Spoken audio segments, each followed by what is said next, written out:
자, 사랑하는 우리 유튜브 시청자 여러분들 정말 반갑습니다. 유튜브 닉네임 얼음사이다입니다. 자, 요즘 조국 딸이 급상승 검색어에 올라와 있습니다. 다들 아시겠지만 조국은 문재인 정부 전 민정수석이었고 또 현재 유력한 법무부 장관 내정자입니다. 자, 그런데 그런 사람의 딸 문제가 갑자기 왜 이렇게까지 난리가 난 걸까요? 자, 바로 다음과 같은 문제점이 있었습니다. 조국 후보자의 딸은 의전원에서 2번 낙제를 했는데도 불구하고, 그러니까 성적이 나빴는데도 불구하고 무려 6학기 동안 연속으로 장학금을 받았기 때문이에요. 2016년부터 2018년까지 이제 6학기, 그러니까 6학기 동안 매 학기 연달아 가지고 200만 원씩 총 1,200만 원이 넘는 장학금을 받았습니다. 자, 일단 우리 시청자님들께서도 한 가지 조심하셔야 되는 것은 장학금의 경우, 본 장학금의 경우 학교 자체에서 지급한 것은 아니라는 겁니다. 이번 논란에서 문제가 되고 있는 장학금은 지도교수 A씨가 개인적으로 만든 장학회에서 교수 재량에 따라서 지급을 했다고 하는데요.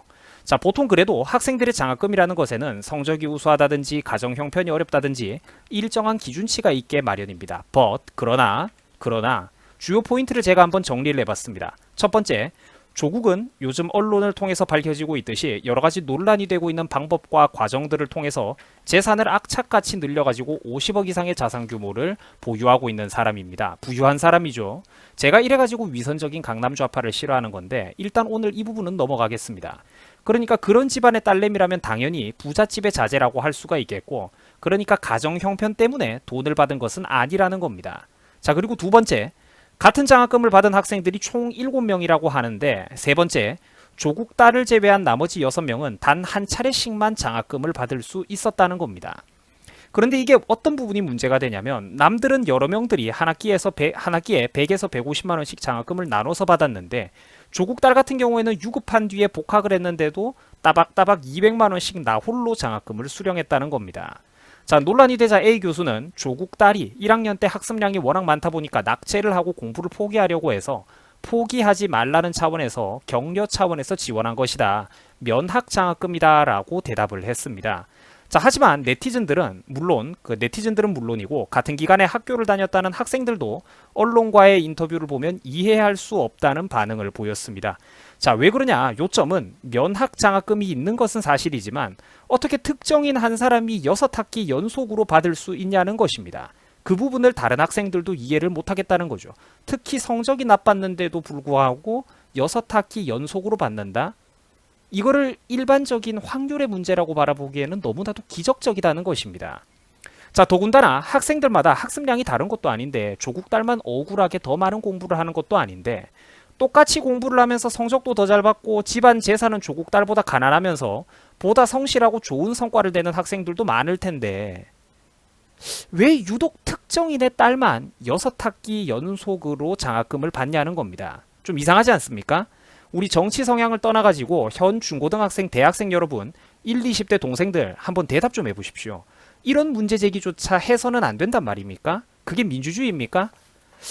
장학금을 지급한 A 교수는 그 뒤에 커다란 부산의료원장으로, 커다란 그 시설물이죠. 부산의료원장으로 취임을 했다고 합니다. 여기서 쟁점이 또 어떤 게 있냐면 이때가 조국 후보자가 청와대 민정수석으로 재임 중이었던 시기라는 것, 그리고 이번 오거돈 부산시장이 부산의료원장으로 임명을 해줬다는 것입니다. 자, 부산의료원의 임명권자는 바로 부산시장이기 때문인데요. 참고로 이 오거돈 시장은 민주당 소속입니다. 이러니까 사람들이 이상하다고 하는 거예요. 이러니까 한 교수가 특정인의 딸에게만 6학기 연속으로 장학금을 지급을 했고, 그래서 그 사람은 부산의료원장으로 이제 높은 곳으로 이렇게 좋은 자리에 취임을 했고, 근데 그 사람을 앉혀준 사람은 같은 민주당 계열의 부산시장이고, 이것 때문에 사람들이 이상하다고 하는 거거든요. 자, 그러니까 언론들도 마찬가지로 조국 후보자의 딸에게 이제 A 교수가 호의를 보임으로써 부산의료원장에 취임하는데 긍정적으로 작용한 것은 없느냐라고 의혹을 보내고 있는 상황이라는 겁니다. 자, 물론 조국 후보자와 A 교수는 이에 대해서 지나친 억측이다라며 선을 긋는 모습을 보였는데요. 여러분들은 이 사건을 어떻게 바라보십니까? 저는 만약에 이것과 똑같은 사건이 이명박 박근혜 정권 시절에 있었다면 어떻게 됐을까? 그 생각이 제일 먼저 들더라고요. 아까 보셨던 사진인데 그래서 남들도 이해할 수 없다는 반응을 보이고 있습니다. 낙제하고도 한 학생이 특정인이 6학기 연속으로 장학금을 받는 게 말이 되냐는 것이죠. 사설 장학금이라고 해서 도저히 이해할 수 없는 기준치를 가지고 연속적으로 지급된 이 1,000만 원이 넘는 장학금들을 과연 우리가 순수하게만 바라봐야 하는가, 이 말이 이제 이 말입니다. 폴립해서 논란 때부터 그랬지만 원래 조국은 남들에게만 엄격하고 추상 같으면서 자기 자신에게만 한없이 관대한 모습을 보였습니다. 저기 직접 조국이 옛날에 트위터했던 거 보이시죠? 최순실 정유라 사건 가지고 그렇게 떠들어대던 사람이 정작 자기 딸 문제에 있어서는 이게 뭡니까? 오죽하면 요즘 인터넷에서는 최순실과 정유라 사건도 재평가를 해야 된다고 할 정도입니다. 왜냐? 최소한 정유라 양 같은 경우에는 본인 승마 분야에 관해서는 국내 대회에서 1등은 싹쓸이를 했었고 아시안게임 금메달이라도 따서 대학을 갔기 때문입니다.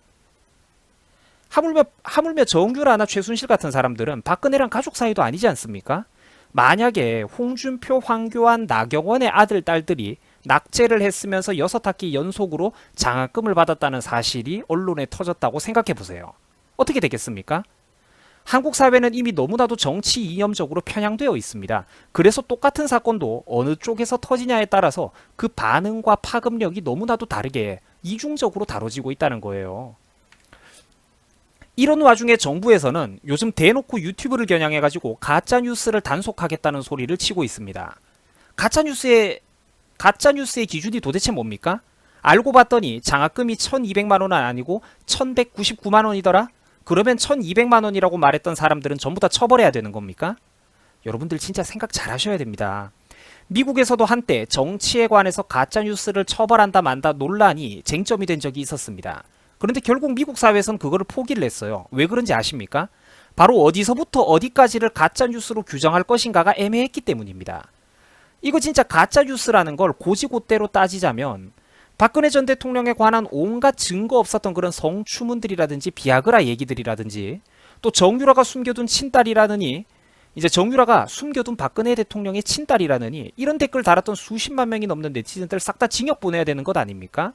그건 정말로 좀 너무 치가 떨리는 저질 헛소문들 아닌가요? 제가 평소에 그런 소리 한 거 본 적이 있습니까? 이명박 정권 때도 한번 생각을 해보세요.